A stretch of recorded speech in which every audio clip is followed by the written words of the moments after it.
Era uma manhã normal na agência bancária mais luxuosa de São Gabriel, no Rio Grande do Sul, até um fazendeiro de 68 anos entrar pela porta. Chapéu de palha furado, camisa desbotada, botas sujas. João de Barros parecia completamente fora de lugar naquele ambiente impecável.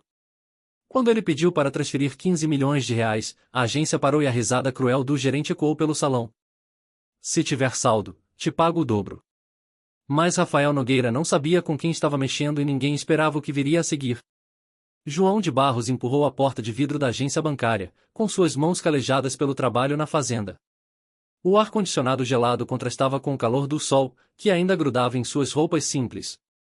Aos 68 anos, havia acordado cedo naquela manhã de quinta-feira, como sempre fazia nos últimos 50 anos.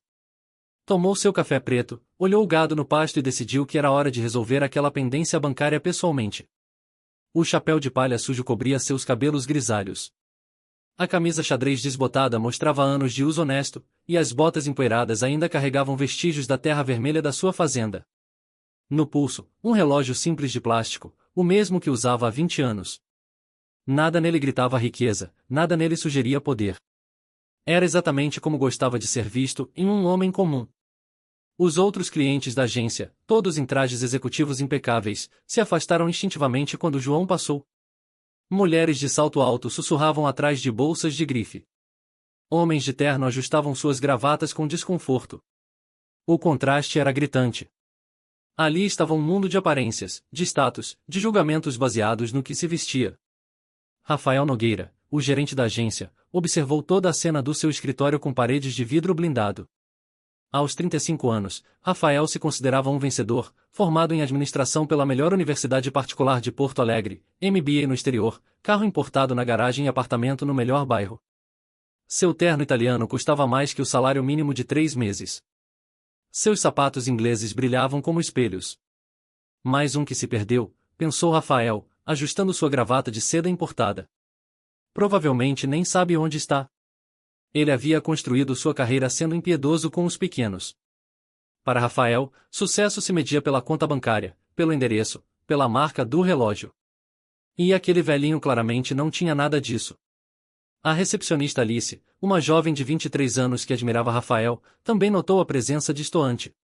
Que vergonha, murmurou para a colega. Como deixaram esse homem entrar aqui? Ela havia sido treinada por Rafael a filtrar o tipo certo de cliente. Pessoas como João, na visão dela, só traziam problemas. Quando João se aproximou do balcão de atendimento, o ambiente ficou tenso. Suas botas faziam um ruído diferente no piso de mármore. Alguns clientes pararam suas conversas. Rafael saiu de sua sala, caminhando com passos firmes e um sorriso que não chegava aos olhos. Posso ajudá-lo? A pergunta saiu com um tom condescendente, como se estivesse falando com uma criança perdida. João tirou o chapéu, revelando um rosto marcado pelo sol e pelos anos, mas com olhos firmes e inteligentes. Bom dia, jovem. Preciso fazer uma transferência da minha conta. Rafael mal conseguiu disfarçar uma risada. Olhou para Alice, que cobriu a boca para esconder um sorriso maldoso. Claro, senhor. Ele parou, esperando o nome. João. João de Barros. Senhor João. Rafael continuou pronunciando o nome como se fosse uma piada interna. Quanto o senhor pretende transferir? 15 milhões. É para uma aplicação na corretora. Precisa sair hoje antes das 2 da tarde. O silêncio que se seguiu foi ensurdecedor. Rafael piscou várias vezes, como se não tivesse entendido. Alice engasgou com a própria saliva. Os outros clientes, que até então fingiam não estar prestando atenção, agora olhavam descaradamente. Rafael recuperou a compostura e soltou uma gargalhada alta. Se tiver saldo, te pago o dobro. Sua risada sarcástica ecoou pela agência inteira. 15 milhões. Imagina só, Alice, nosso amigo fazendeiro aqui quer transferir 15 milhões. Alice riu junto, contagiada pela piada do seu chefe. Outros funcionários se aproximaram, curiosos com a comoção. A situação estava ficando constrangedora, mas Rafael estava se divertindo. Para ele, humilhar pessoas inferiores era quase um esporte.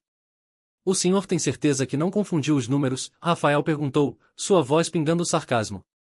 Talvez seja 15 reais ou 150 reais? João permaneceu calmo, acostumado a esse tipo de situação. Ao longo da vida, havia aprendido que as aparências enganavam, tanto as suas quanto as dos outros.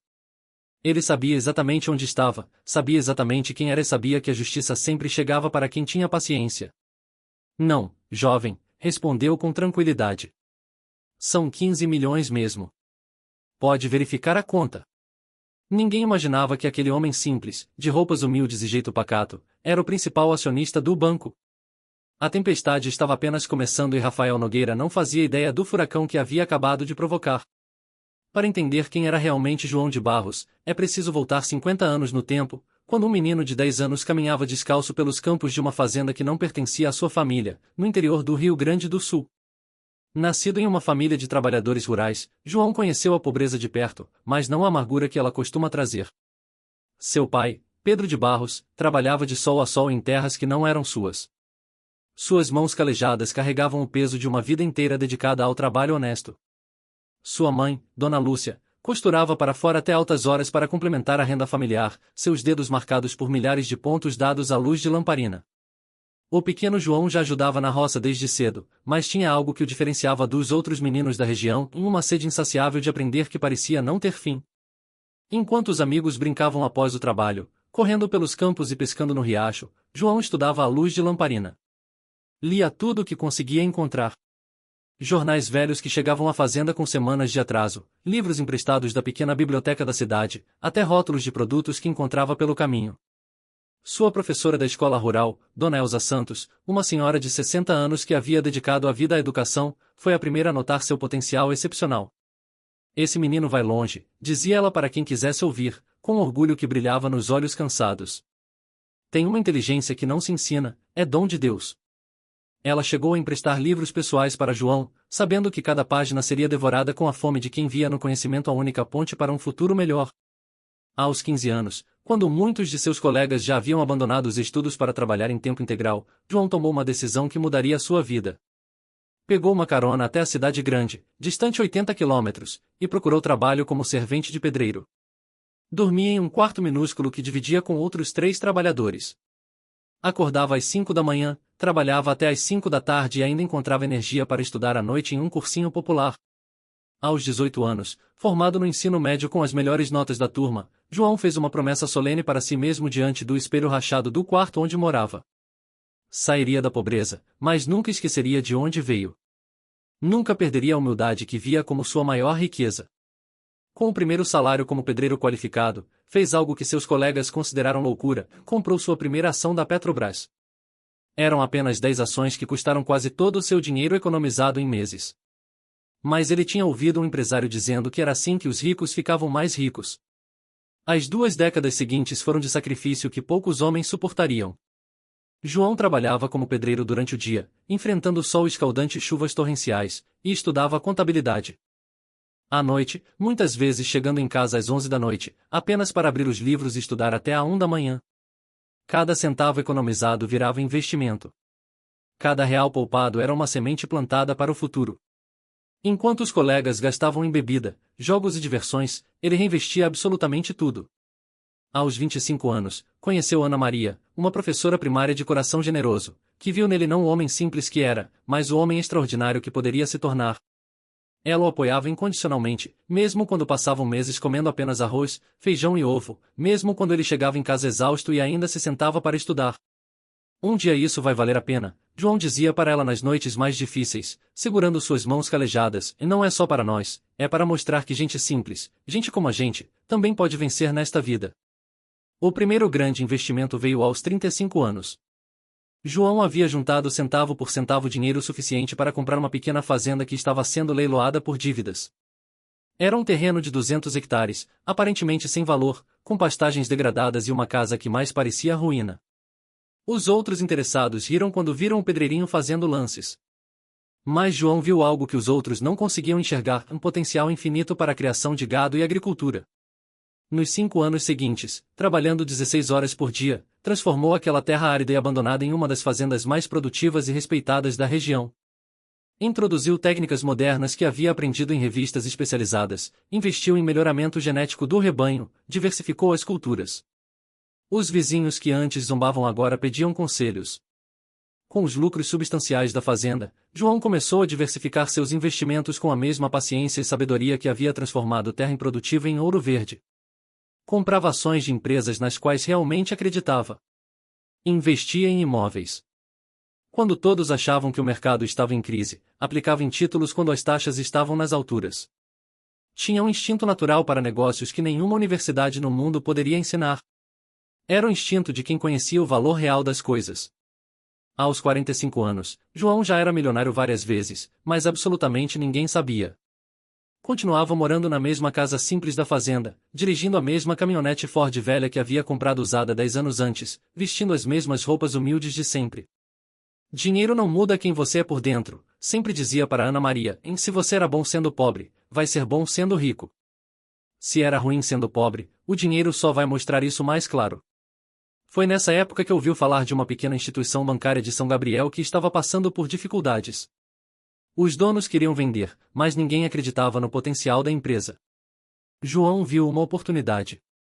Comprou 30% das ações por um preço que todos consideravam alto demais. Nos anos seguintes, provou que estava certo. Com uma gestão focada em atender pequenos produtores rurais e microempreendedores, pessoas como ele havia sido, o banco cresceu exponencialmente. João nunca assumiu cargos executivos, preferiu ficar nos bastidores, mas suas decisões, como principal acionista, transformaram uma pequena instituição regional em um dos maiores bancos do interior do Rio Grande do Sul. Aos 60 anos, quando poderia estar aposentado curtindo a riqueza, João fez algo inesperado. Comprou mais uma fazenda, ainda maior que a primeira, não por ganância, mas por amor à terra. É aqui que me sinto eu mesmo, explicava para os poucos amigos próximos. A fazenda se tornou seu refúgio. Acordava às 5 da manhã, tomava café preto e saía para ver os animais. Seus funcionários o tratavam como um fazendeiro comum, porque era exatamente isso que ele era, um fazendeiro comum que por acaso havia se tornado bilionário. João nunca ostentou riqueza. Não tinha jatinho particular, não morava em mansão, não frequentava clubes exclusivos. Sua única extravagância era uma picape nova a cada 10 anos. Usava o mesmo chapéu de palha há 15 anos comprado numa loja de aviamentos da cidade. O dinheiro é uma ferramenta, costumava dizer. Pode construir ou destruir, pode aproximar ou afastar as pessoas, depende de como você usa. Nos últimos anos, havia notado algo preocupante. Suas próprias agências bancárias estavam se tornando lugares frios, onde funcionários tratavam mal clientes simples. Recebia cartas de reclamação toda semana, pessoas humildes que eram mal atendidas, pequenos empresários que eram menosprezados, aposentados que eram ignorados. Decidiu que era hora de ver com os próprios olhos o que estava acontecendo, não como o principal acionista João de Barros, mas como o fazendeiro simples João de Barros. A diferença, ele sabia, seria reveladora. Por isso estava ali naquela manhã na agência do centro de São Gabriel, vestido com suas roupas de sempre, pronto para uma lição que Rafael Nogueira jamais esqueceria. Rafael Nogueira ainda ria da própria piada quando decidiu transformar aquele momento em uma demonstração de poder. Para ele, colocar pessoas no seu devido lugar era mais que diversão. Era uma forma de manter a ordem e hierarquia que considerava natural. Senhor João, disse Rafael, recuperando um tom falsamente profissional. Para transferências desse valor, temos protocolos específicos. O senhor precisa de agendamento prévio no atendimento private, comprovação de origem dos recursos e uma série de documentações. João mantinha a calma. Jovem, essa é minha conta há mais de 20 anos. Nunca precisei de agendamento para movimentar meu próprio dinheiro. Ah, mas as regras mudaram, Rafael sorriu com malícia, principalmente para transferências acima de 10 milhões. É política interna para prevenir lavagem de dinheiro. Alice, traga o formulário KYC completo para o senhor. Alice se levantou rapidamente, claramente aproveitando o teatro. Claro, seu Rafael. Vou buscar também os formulários de declaração de origem de recursos e capacidade econômica. Outros funcionários começaram a se aproximar, atraídos pelo que parecia ser um procedimento especial. Sônia, a supervisora, se juntou ao grupo. Problemas, Rafael? Não é problema, Sônia. Apenas seguindo protocolos. Este senhor quer transferir 15 milhões sem documentação adequada. O doutor Eduardo Medeiros, que aguardava na fila VIP, suspirou autossuficiente para todos ouvirem. Esse tipo de situação atrasa o atendimento de todos. Por que não encaminham para uma agência mais apropriada? Doutor tem razão, concordou Patrícia Montenegro, checando o relógio de ouro no pulso. Existem cooperativas de crédito rural que atendem esse perfil de cliente. Rafael pegou uma pilha de formulários que Alice havia trazido. Vamos precisar que o senhor preencha estes documentos. São apenas, ele contou teatralmente, 17 formulários.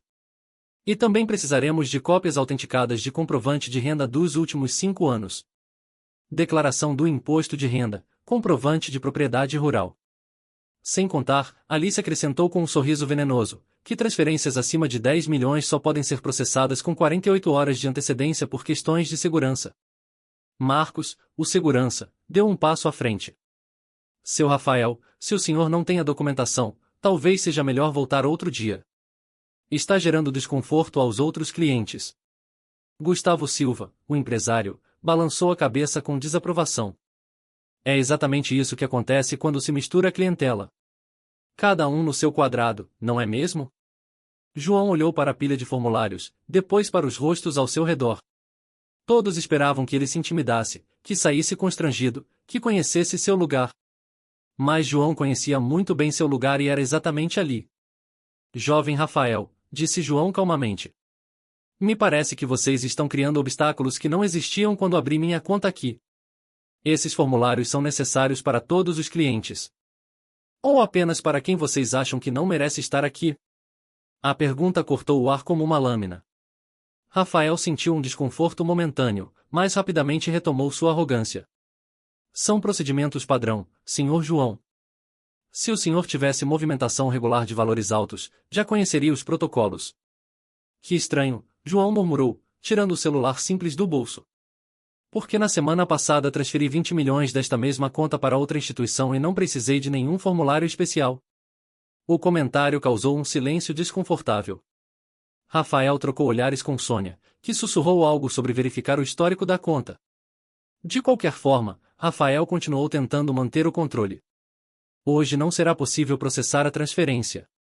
O senhor terá que agendar e voltar com toda a documentação. Ana Paula, que havia observado tudo em silêncio, se aproximou hesitante. Com licença, seu Rafael. Mas se o senhor já tem histórico de movimentações altas, não seria possível fazer uma exceção? Ana Paula. A voz de Rafael soou como um aviso. Cada um cuida da sua função aqui. O protocolo existe para ser seguido. João guardou o celular e olhou ao redor da agência. Via funcionários que se escondiam atrás de regras inexistentes, clientes que se sentiam superiores por terem nascido em berços mais confortáveis e um sistema projetado para humilhar quem não se encaixava no padrão esperado. Entendo, disse João finalmente. Vocês não querem processar minha transferência hoje, tudo bem, mas eu gostaria de falar com o diretor regional.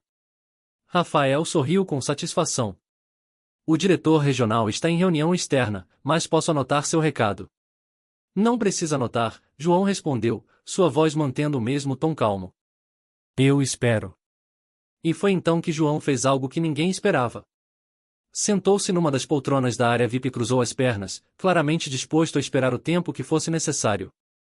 A situação que Rafael pensava ter controlado com seus protocolos e burocracias, de repente ganhou uma dimensão que ele não havia previsto. Aquele fazendeiro simples não estava sendo intimidado, ao contrário, estava se comportando como alguém que tinha todo o direito de estar ali. Isso incomodava Rafael mais do que qualquer confronto direto. O que havia começado como uma simples tentativa de humilhação, agora se transformava em algo muito mais perigoso para Rafael, em uma situação que estava fugindo completamente de seu controle. João de Barros, sentado confortavelmente na poltrona VIP, como se fosse o dono do lugar, havia virado o jogo de uma forma que ninguém esperava. Seu Rafael. Sussurrou Sônia, aproximando-se nervosa. Eu verifiquei o histórico da conta dele. Tem movimentações de milhões toda semana. Transferências regulares, aplicações, resgates, tudo em ordem. Rafael sentiu o chão desaparecer sob seus pés. Se João realmente tinha esse histórico, todos os protocolos que havia inventado se revelavam como que realmente eram pura discriminação. Deve ser conta empresarial, murmurou Rafael, tentando se agarrar a qualquer explicação. Ele deve ser apenas um procurador, não o titular real. Mas Alice, que havia acessado o sistema por curiosidade, trouxe informações que fizeram o sangue de Rafael gelar. Seu Rafael, a conta está no nome dele mesmo, pessoa física. E tem uma observação aqui no sistema, em cliente premium, atendimento diferenciado. Gustavo Silva, que até então havia apoiado Rafael, começou a ficar inquieto. Como empresário experiente sabia reconhecer quando uma situação estava saindo dos trilhos. Rafael, talvez seja melhor resolver isso discretamente. Resolver o quê? Rafael rebateu, sua voz começando a mostrar sinais de desespero. Não tem nada para resolver. Existem protocolos. O Dr. Eduardo Medeiros, percebendo a tensão crescente, tentou sair discretamente da agência, mas Patrícia Montenegro não conseguia parar de olhar para João. Algo na postura dele, na forma como permanecia calmo e confiante, começou a despertar uma suspeita terrível em sua mente. Foi então que chegou o momento que Rafael mais temia. Seu telefone tocou e no display apareceu, em direção regional. Alô? Atendeu Rafael. Sua voz trêmula. Rafael, aqui é o diretor regional. Acabei de receber uma ligação estranha. Alguém está tentando me contactar aí na sua agência. Um senhor chamado João de Barros. Rafael olhou para João, que o observava com um sorriso sereno. Como aquele fazendeiro simples havia conseguido o contato direto da direção regional? É sim, doutor. Tem um cliente aqui que quer falar com o senhor. Cliente. A voz do diretor soou surpresa. Rafael, você verificou quem é João de Barros? Claro que verifiquei. É um fazendeiro qualquer que está causando tumulto aqui. O silêncio do outro lado da linha foi longo e pesado. Quando o diretor voltou a falar, sua voz havia mudado completamente de tom. Rafael, eu preciso que você passe o telefone para o Sr. Barros imediatamente e trate-o com o máximo respeito possível. É uma ordem.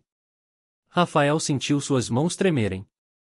Mas doutor, eu não entendo. Passe o telefone agora, Rafael. O grito do diretor ecoou alto o suficiente para que todos na agência pudessem ouvir. Rafael, com o rosto vermelho de vergonha, caminhou até João como um homem indo para o próprio funeral.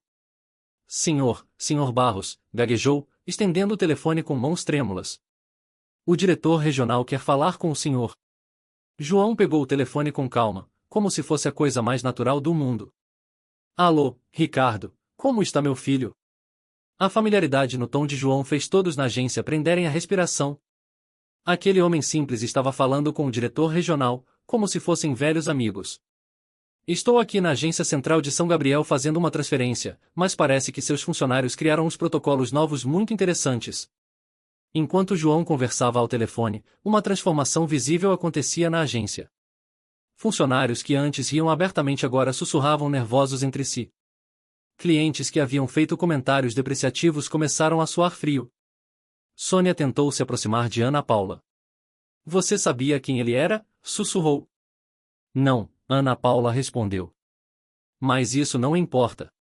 Ele merecia ser tratado com respeito de qualquer forma. Alice, percebendo a gravidade da situação, começou a chorar silenciosamente. Fernanda, a estagiária, olhava alternadamente para João e para Rafael, tentando processar o que estava acontecendo. Marcos, o segurança, tentou se esconder atrás de uma coluna, rezando para que ninguém se lembrasse de suas ameaças anteriores. Sim, Ricardo, entendo. João continuava a conversa telefônica. Sua voz calma, contrastando com o pânico geral. Não precisa vir aqui. Podemos resolver isso internamente. Sim, eu sei que você confia no meu julgamento. Quando João finalmente desligou e devolveu o telefone para Rafael, o silêncio na agência era absoluto. Até o ar-condicionado parecia ter parado de funcionar. Bem, disse João, ajustando o chapéu de palha na cabeça, parece que vocês vão ter uma oportunidade de conhecer alguns protocolos reais muito em breve. Rafael engoliu em seco, sabendo que sua carreira havia acabado de desmoronar diante de seus olhos. E o pior de tudo era que havia sido ele mesmo o arquiteto de sua própria destruição.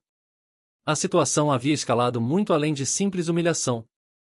Agora era uma questão de sobrevivência profissional e todos na agência sabiam que estavam do lado errado da história.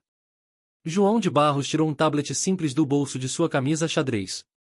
A tela protegida por uma película já arranhada pelo uso se iluminou quando ele a tocou. Com movimentos precisos de quem dominava a tecnologia, apesar da idade, abriu uma pasta digital. Meu nome é João de Barros, disse ele, sua voz ecoando pela agência silenciosa. E eu sou o principal acionista deste banco. Virou a tela do tablet para Rafael, revelando documentos oficiais. Procuração eletrônica com certificação digital, participação societária autenticada e extratos auditados. Tudo devidamente carimbado e assinado digitalmente. O silêncio que se seguiu foi ensurdecedor. Era como se o tempo tivesse parado, como se o próprio ar tivesse se solidificado. Rafael Nogueira sentiu suas pernas fraquejarem. Alice deixou escapar um grito abafado. Sônia ficou pálida como papel. Gustavo Silva sentiu sua boca secar instantaneamente. Isso não é possível, gaguejou Rafael, suas mãos tremendo enquanto olhava alternadamente para a tela do tablet e para o computador que mostrava os milhões na conta de João. 43% das ações do banco, explicou calmamente. Adquiridas ao longo de 23 anos de investimentos. Patrícia Montenegro sentiu o chão desaparecer sob seus pés. Suas joias de repente pareciam bijuterias baratas perto do homem que ela havia chamado de gentalha minutos antes. O doutor Eduardo Medeiros, que havia filosofado sobre educação e hierarquia social, tentou engolir as palavras que havia cuspido com tanto veneno. Senhor Barros. Rafael tentou recuperar a compostura, mas sua voz saía trêmula e quebrada. Eu não sabia. Ninguém me disse. Ninguém te disse porque eu não queria que soubessem, João respondeu, guardando os documentos com a mesma calma com que os havia mostrado.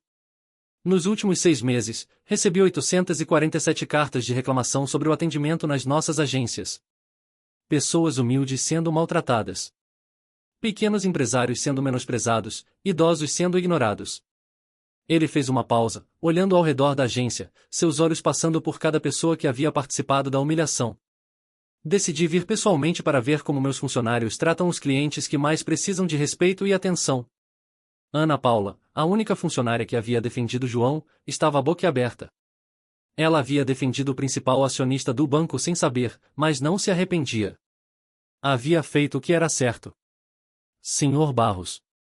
Gustavo Silva tentou se aproximar, sua arrogância anterior transformada em subserviência patética. Eu estava apenas brincando, não quis desrespeitá-lo. João encarou com olhos que haviam visto décadas de luta e superação. Senhor Gustavo, não é a mim que o senhor desrespeitou, é a si mesmo. Um homem que julga outros pela aparência é um homem que não aprendeu nada sobre a vida. Marcos, o segurança, tentou se esconder atrás dos outros funcionários, rezando para que João não se lembrasse de suas ameaças e da mão que havia levado ao cacetete. Jovem Rafael. João continuou, voltando sua atenção para o gerente, que agora suava profusamente. Em todos estes anos, construindo este banco, eu sempre sonhei que ele fosse um lugar onde qualquer pessoa pudesse entrar e ser tratada com dignidade. Um lugar onde um fazendeiro, como eu, um pedreiro, um aposentado, uma doméstica, qualquer pessoa fosse recebida com respeito. Rafael abriu e fechou a boca várias vezes, como um peixe fora d'água, mas nenhum som saía. Sua carreira inteira desfilava diante de seus olhos como um filme em câmera lenta. Mas o que eu encontro aqui hoje? João balançou a cabeça com tristeza genuína. Encontro funcionários que se esqueceram do que significa servir, que confundem posição no trabalho com superioridade moral, que tratam clientes como inimigos ou como objetos de diversão. Patrícia Montenegro tentou sussurrar uma desculpa, mas João levantou a mão gentilmente. Senhora, a senhora não precisa se desculpar comigo, precisa se desculpar com a pessoa que a senhora se tornou. Precisa se olhar no espelho e perguntar se é essa pessoa que quer ser. O doutor Eduardo Medeiros, que havia falado sobre educação, se sentiu menor que uma formiga. Toda a sua pretensa superioridade intelectual havia se revelado ignorância pura. Sabe o que mais me entristece? João continuou, sua voz carregada de uma melancolia profunda. É que vocês perderam a oportunidade de conhecer pessoas extraordinárias por estarem cegos pelas aparências. Quantos clientes especiais vocês maltrataram? Quantas histórias inspiradoras vocês ignoraram? Quantas lições de vida vocês desperdiçaram? Fernanda, a estagiária, começou a chorar silenciosamente. Ela era jovem, ainda havia tempo de mudar, de aprender, de se tornar uma pessoa melhor. Seu Rafael, a voz de João agora tinha um tom mais firme. O senhor me perguntou quem eu era para dizer que Ana Paula não estava no direito de se manifestar. Bem, como principal acionista deste banco, eu tenho essa autoridade e vou além. Ana Paula será promovida a gerente regional. Ana Paula sentiu as pernas bambear. Ela havia defendido o que era certo, sem esperar recompensa e agora estava sendo reconhecida de forma que jamais imaginara possível. Quanto ao senhor, João olhou diretamente para Rafael. Suas funções neste banco estão encerradas a partir deste momento. Não por vingança, mas porque um líder deve ser exemplo. E o exemplo que o senhor deu hoje não condiz com os valores que este banco representa. Rafael caiu sentado em uma cadeira próxima, o peso da realidade finalmente o atingindo em cheio. Em questão de minutos, havia perdido o emprego, a reputação, a confiança.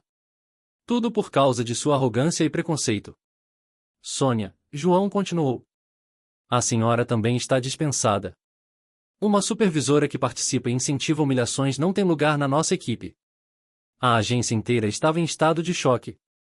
Clientes ricos descobriam que haviam insultado o homem mais poderoso daquele banco.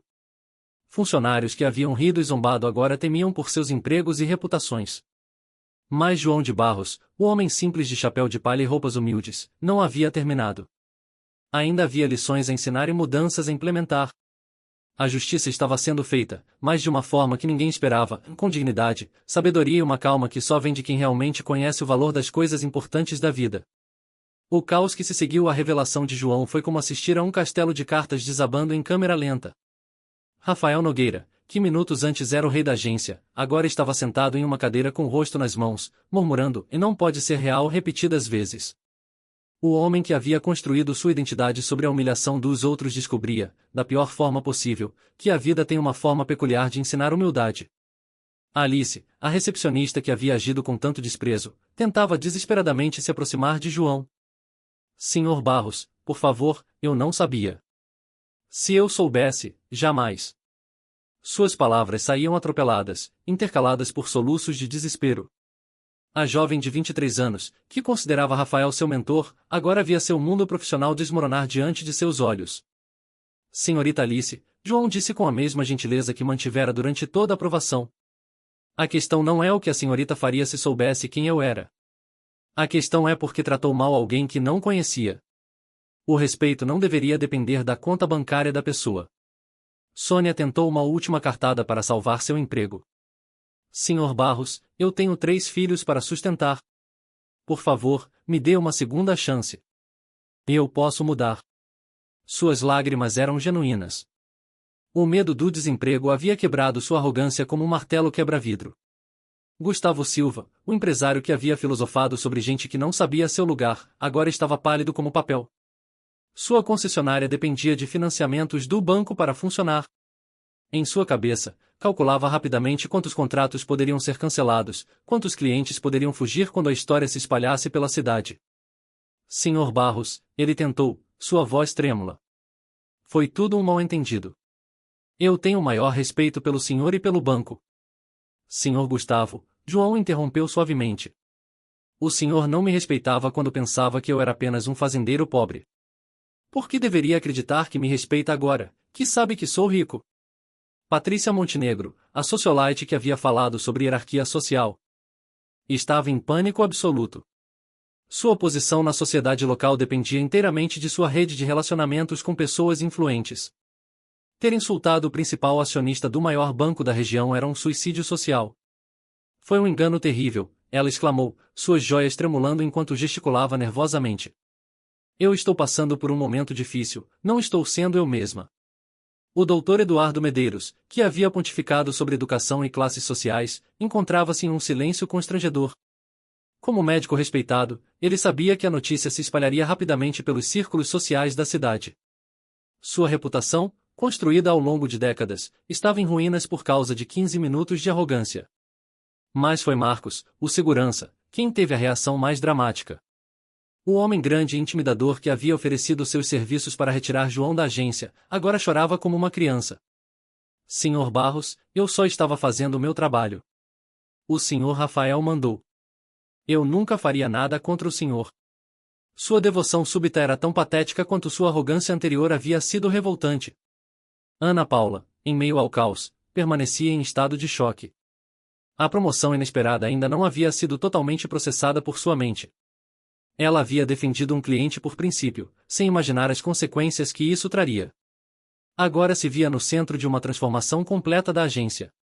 Fernanda, a jovem estagiária, se aproximou timidamente de João. Senhor Barros, disse ela, sua voz quase um sussurro. Eu sinto muito. Eu sou nova aqui e achei que deveria seguir o exemplo dos outros. Sei que isso não é desculpa, mas posso aprender a ser melhor? João olhou para a jovem com gentileza. Era exatamente essa humildade genuína e vontade de crescer que ele procurava em seus funcionários. Fernanda, reconhecer o erro é o primeiro passo para corrigi-lo. Você tem potencial para se tornar uma excelente profissional. Enquanto isso, outros funcionários da agência que não haviam participado diretamente da humilhação, observavam a cena com uma mistura de alívio e apreensão. Sabiam que mudanças drásticas estavam por vir e alguns se perguntavam se seus próprios comportamentos passados os colocariam em risco. O telefone da agência começou a tocar incessantemente. A notícia de que o principal acionista do banco estava pessoalmente na agência havia se espalhado como fogo em palha seca. Jornalistas locais, outros empresários, até mesmo familiares dos envolvidos tentavam obter informações. Rafael, em seu desespero, fez uma última tentativa. Senhor Barros, eu posso consertar isso. Posso mudar toda a cultura da agência. Posso treinar os funcionários. Por favor, me dê uma chance. João olhou com uma mistura de tristeza e firmeza. Rafael, durante anos você teve a chance de criar uma cultura de respeito aqui. Em vez disso, criou uma cultura de arrogância e desprezo. As chances existem para quem as reconhece e aproveita. A sua acabou. Sônia fez uma última tentativa desesperada. Mas, Sr. Barros, eu trabalho aqui há 15 anos. Eu conheço todos os procedimentos. Sem mim, a agência não funciona. Senhora Sônia, João respondeu calmamente. Nenhuma instituição é maior que as pessoas que serve. Você pode conhecer procedimentos, mas esqueceu o mais importante, em como tratar pessoas com dignidade. Isso não se aprende em manual, se aprende no coração. A situação estava se tornando cada vez mais tensa. Alguns clientes que haviam participado da humilhação começaram a sair discretamente da agência, tentando evitar mais constrangimento. Outros, curiosos com o desenrolar dos eventos, permaneciam como espectadores de um drama que se tornará muito real. João olhou ao redor da agência, sua agência, e viu não apenas o caos do momento, mas as possibilidades do futuro. Viu uma oportunidade de transformar não apenas aquele local, mas de enviar uma mensagem para todas as outras agências do banco. Uma mensagem sobre valores, respeito e a verdadeira medida do sucesso. Ana Paula, disse ele, voltando-se para a nova gerente. Amanhã começaremos a implementar mudanças profundas aqui. Quero que você prepare uma reunião com todos os funcionários. Vamos construir uma nova cultura baseada no respeito e na dignidade humana. A justiça estava sendo feita, mas João sabia que o trabalho real estava apenas começando. Demitir os arrogantes era apenas o primeiro passo. O verdadeiro desafio seria construir algo melhor no lugar do que havia sido destruído. 6 meses depois daquele dia que mudou tudo, a agência bancária de São Gabriel havia se tornado um exemplo para todo o sistema financeiro da região. Ana Paula, agora firmemente estabelecida como gerente regional, implementara mudanças que iam muito além de políticas internas.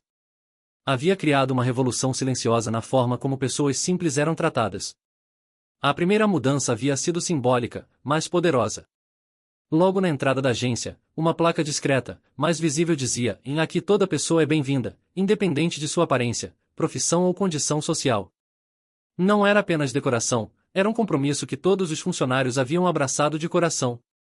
João visitava a agência uma vez por semana, sempre vestido com suas roupas simples de fazendeiro.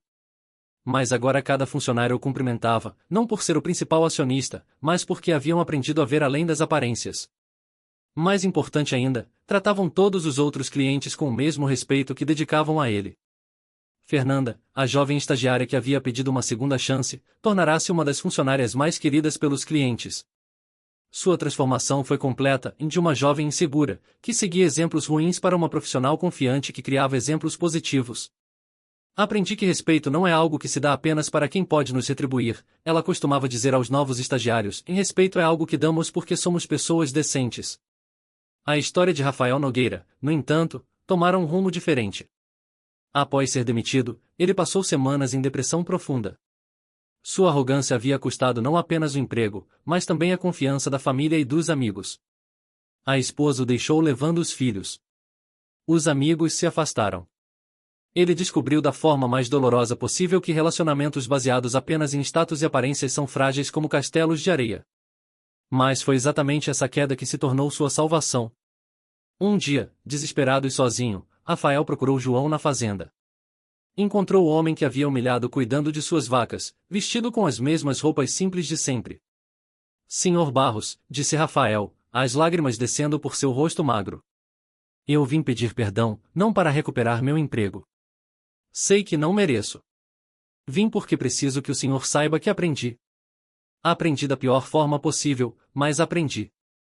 João parou de alimentar os animais e olhou para o homem que havia sido seu antagonista. Viu não mais o gerente arrogante, mas um ser humano quebrado que havia encontrado humildade através da dor.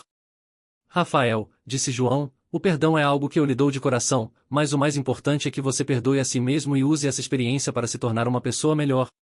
Nos meses seguintes, Rafael começou a trabalhar como vendedor em uma pequena loja de eletrodomésticos. Seu salário era uma fração do que ganhava como gerente, mas algo havia mudado nele. Tratava cada cliente, rico ou pobre, bem vestido ou simples, com genuíno respeito e atenção. Seus colegas de trabalho notaram que ele tinha um cuidado especial com clientes mais humildes, como se estivesse pagando uma dívida moral. Sônia, a ex-supervisora, teve mais dificuldade para aceitar sua queda. Passou meses culpando outros pelos próprios erros, tentando conseguir emprego em bancos concorrentes, mas a história de sua participação na humilhação do principal acionista havia se espalhado pelo setor financeiro. Quando finalmente conseguiu trabalho como caixa em uma pequena cooperativa, levou quase um ano para entender que a humildade não era humilhação, era libertação. Gustavo Silva, o empresário arrogante, enfrentou consequências severas nos negócios.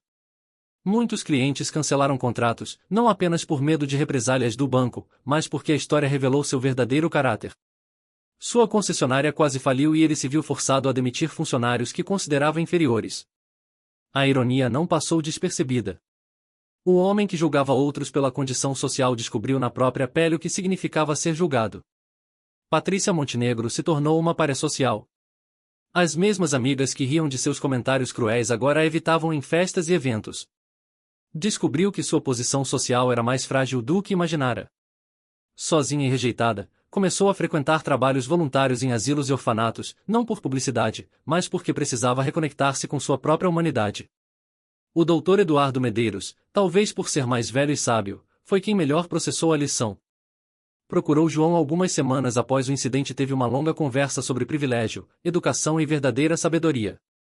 Doutor João, ele lhe disse, um diploma pode fazer de alguém um profissional competente, mas só a humildade faz de alguém uma pessoa sábia. A partir daquele dia, Dr. Eduardo começou a atender gratuitamente famílias carentes, descobrindo que medicina não era apenas sobre curar corpos, mas sobre tratar pessoas com dignidade. A transformação mais bonita, porém, aconteceu com Ana Paula. A jovem, que havia defendido um desconhecido por princípio, descobriu que pequenos atos de coragem podem mudar o mundo ao nosso redor. Sob sua liderança, a agência implementou programas de educação financeira gratuita para trabalhadores rurais, microcrédito para pequenos empreendedores e atendimento prioritário para idosos e pessoas com deficiência. Sabe o que aprendi? Ana Paula disse a João durante uma de suas visitas, aprendi que liderança não é sobre estar acima das pessoas, é sobre estar ao lado delas. Um ano depois do incidente, João decidiu fazer uma última visita disfarçada à agência. Chegou vestido com as mesmas roupas simples, observando como seria recebido pelos novos funcionários que não o conheciam pessoalmente. O que viu o encheu de orgulho. Cada funcionário o cumprimentou com gentileza genuína. Ofereceram-lhe água, perguntaram como podiam ajudar. Trataram-no com o mesmo carinho que dedicariam a qualquer cliente. Quando finalmente se identificou, a surpresa foi seguida não de constrangimento, mas de alegria. Haviam tratado bem o principal acionista, não porque sabiam quem ele era, mas porque haviam aprendido a tratar bem todas as pessoas. Naquela noite, de volta à sua fazenda no Rio Grande do Sul, João se sentou no alpendre e contemplou as estrelas. Ana Maria, sua esposa, trouxe-lhe um café e sentou-se ao seu lado. Valeu a pena? Ela perguntou. João sorriu, aquele sorriso sereno de quem havia plantado sementes de transformação. Mais que valeu. Descobrimos que é possível mudar o mundo, uma pessoa de cada vez. E às vezes tudo o que precisa é alguém com coragem suficiente para mostrar que o rei está nu. A lição havia sido aprendida.